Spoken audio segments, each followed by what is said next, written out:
noticing lately in regards to many new releases, they launch like they're still in beta. And I'm not talking betas like they have nowadays, like the Sea of Thieves beta, where literally the whole entire fucking game was in the beta. Granted, it only had 3 different weapons and 2 fucking ships, even though it was a pirate game. But that's neither here nor there. Um, I'm talking like these games are still in early access, like Star Citizen or something. And for some reason, this is affecting even the biggest, most well-funded games, even though you think their budgets would make anything like this impossible. These games include Destiny 1, Destiny 2, The Division, Rainbow Six Siege, Ghost Recon Wildlands, really any Ubisoft game for that matter, Sea of Thieves, Battlefield 4, No Man's Sky, Warframe, and probably some more. I don't know, these were the only ones I could think of. I would add Titanfall 2, the game I'm playing, to the list, but let's be real, this game was dead on arrival. Of course, it was just an honest mistake by EA. They wouldn't let anything like this ever happen again, right? You know, just fuck EA, dude, they suck. Anyways, I'm just going to do a quick rundown on why these games were so bad at launch. Just a disclaimer, I haven't played all these games, but I have a pretty good grasp on what they were like at launch and how they are perceived now. So if I get anything... Okay, let's just start out with Rainbow Six Siege. As you know, this game is actually pretty popular on Steam right now, but in the beginning it wasn't so good. It had server issues, bugs, a bad progression system, lack of content, but you know, it wasn't as bad as some of these other ones. The Division, it had bugs, imbalancing, many exploits, and no endgame. So it was just bad. But now, you know, it has a lot more content after they've updated it for 2 years. Destiny 1 and to a greater extent Destiny 2. Destiny 1, it had no story. It had cut content, which means less content that they resold later as DLC. Because, you know, fuck Activision.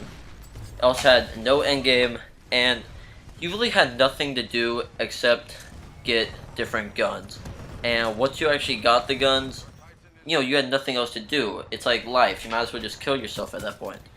Then, they finally fixed most of these problems, then promptly released Destiny 2, which, after 3 years of progress from its predecessor, had the exact same problems as Destiny 1. You played yourself. Next is Warframe. I don't even know what was up with Warframe, but it was just bad. I never played it, but from some of the stuff I've seen, it just wasn't very good. Let's see here, what's next? Sea of Thieves. This one I was actually pretty hyped for, just along with Destiny 1. Sea of Thieves. This was the worst game I've ever seen. You had nothing to do. It was, you know, wide as the ocean, deep as a puddle. The beta was literally the whole entire game, and gold was useless. You could only buy cosmetics. This game, it was so fucking boring. You can't do anything in that. Next, Battlefield 4. As you know, this game is like apparently more popular than Battlefield 1, and a better game too. So it had really bad server issues. You couldn't get any matches. Had a lot of bugs. It was just very bad at launch. It was so bad, in fact, they had to offer refunds. I'm pretty sure. I'm not fully sure, but I'm pretty sure. And the next, For Honor. It was the same as Battlefield 4. Really, any Ubisoft game for that matter. It just had a lot of bugs and exploits and server problems and such. Next, Ghost Recon Wildlands. This was like the Division and Rainbow Six Siege. It had bugs, bad missions, little content. You know, dime a dozen for Ubisoft. And then No Man's Sky. Just like Sea of Thieves. Literally the exact same game. It was wide as the ocean, deep as a puddle. You had nothing to do, and it was overhyped. You guys all know what happened to No Man's Sky. If you had any sense in the overall games media, you know what No Man's Sky happened. Now, why are games like these being released, and why are they able to be fixed? Well, the answer lies in games as a service. If you don't know what that is, it's the idea that video games should last many years and should be continually updated. It was originally pioneered by EA, and now, you know, everyone does it. It's a great way to make money. The devs would make money from microtransactions that players spend real money on. The longer players play, the more money they spend. Fortnite is a perfect example of this. It's a free-to-play game that is being continually updated and is making bank off microtransactions. It's also the most popular game right now, but you get the idea.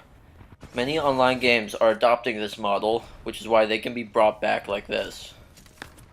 Developers now know that games are going to last upwards of 2 to 4 years and can now make up for a lack of a base game by adding more content in the form of updates and DLC. This can be good, like, for example, Rocket League or Rainbow Six.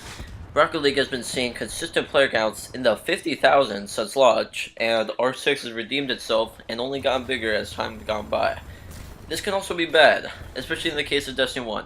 Of course, I have a personal connection with this. This was the first game I was really hyped for, and it was for a year before its release. They promised so many things, and I thought this was going to be the best game of the year.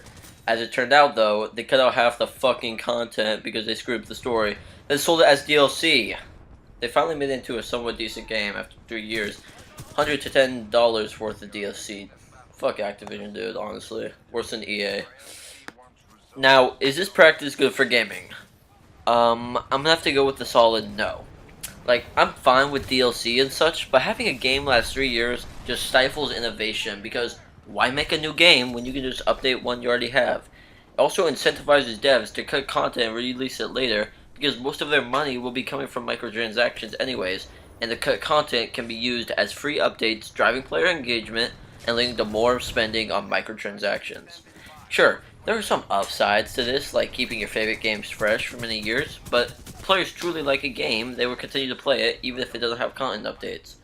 Content updates, my bad. Black Ops 2. Plenty of people still play that.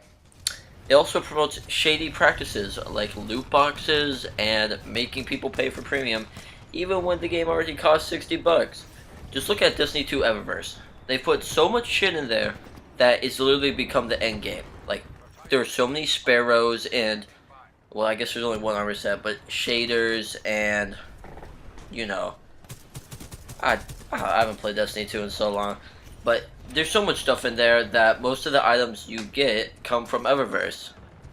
And the idea that they do this to pay for post-launch support is just plain retarded. Fortnite is making hundreds of millions of dollars every month, just for example, and y'all think it costs that much to put 2 items in that same period of time? Yeah, right. They literally put like 2-3 items a month at a new game mode. This practice also causes developers to just make their games not fun if you don't spend money, because that will make people actually spend money if they want to have fun. And here's just an example, GTA 5. In every new GTA 5 expansion, Rockstar makes the price of the vehicles just absurd, the new ones.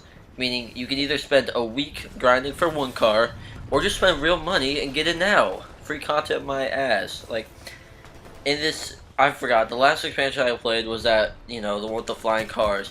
Those cars were like 3-4 million, dude. These prices are absurd.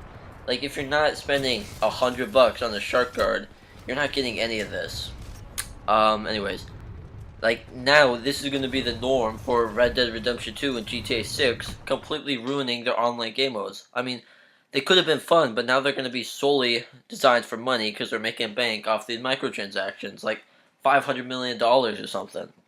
All in all, games as a service is bad, and microtransactions should be made illegal, and every AAA CEO, honestly, should be raped like that dude in 13 Reasons Why. Yeah. Now, you know, that's about it. If you have any thoughts or video ideas, leave them down below. I would love to have new ideas, because this is my last one, and now I'm screwed. Anyways, I hope you enjoyed, and this is Dova Talks, signing out.